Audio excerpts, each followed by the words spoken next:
Trader. It's 11:32 a.m. Eastern Standard Time on Tuesday, May 25th, 2021. This is not financial advice. This is only educational, only, and intended to be educational. Please stay up to date with intraday updates on Twitter, and I'll tell you why you should in a second. As well as if you want to click subscribe, I do 2 other videos a day, which are related to New Cipher and to the graph. Okay, moving forward.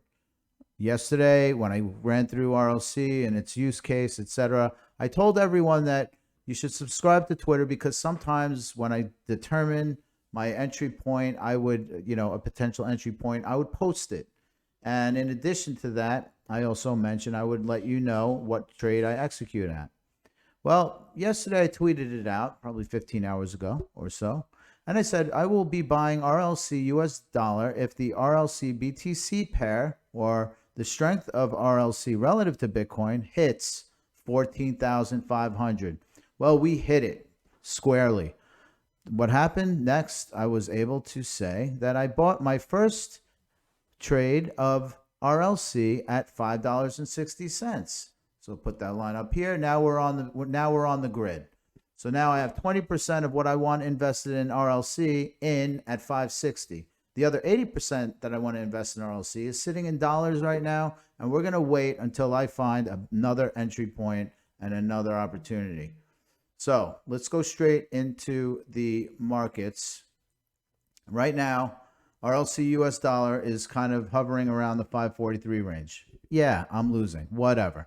I don't anticipate this forever. Obviously, I'm in it for the long game, not the short-term price action. But at the same time, I like to pick my spots where I can. Let's look at the benchmark. Okay, so as everyone is already familiar with from yesterday's video, I always say that RLC is actually an output. We buy RLC, but it's actually driven by 2 underlying factors.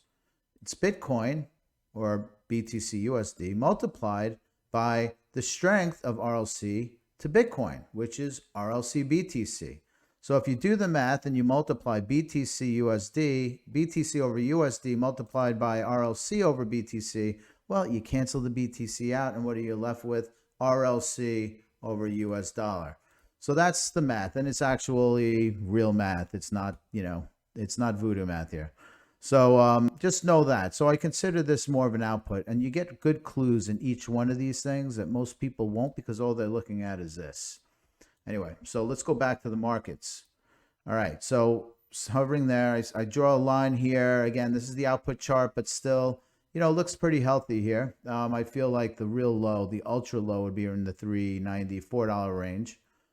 So we're above. Bitcoin US dollar. Let's take a look at this. As I mentioned yesterday, we have this bullish broadening wedge, and we are over that resistance line that I've been talking about. Now, I don't expect this, because this is taken since the 12th of May all the way to like yesterday. That's 12 days. So we need a few days for this to chop its way back up.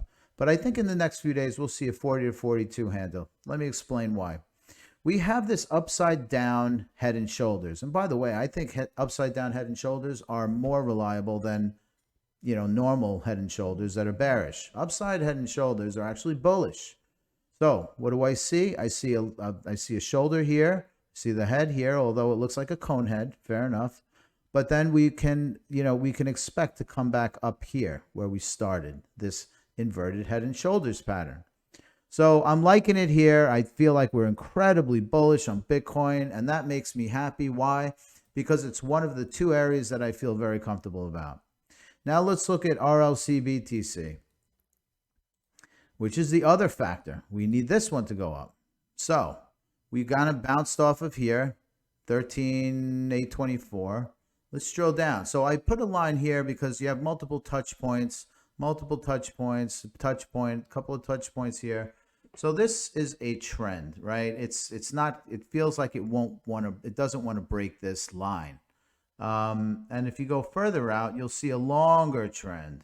This is the longer term trend. This has been going on since, well, April. And then if you go further back, this has happened sometime in April all the way to today. So I expect us to stay over this green line, but if we ever do, if we should ever break this line, we could potentially go back to this line. And this would be a proper area of support. I don't anticipate us hitting there, but just understand this is risky business. So right now we're kind of we're over this shorter term support line that started sometime in early May, and we're still over this thing. So let's hold on to it. We'll keep you posted through Twitter, and I'll let you know what's going down.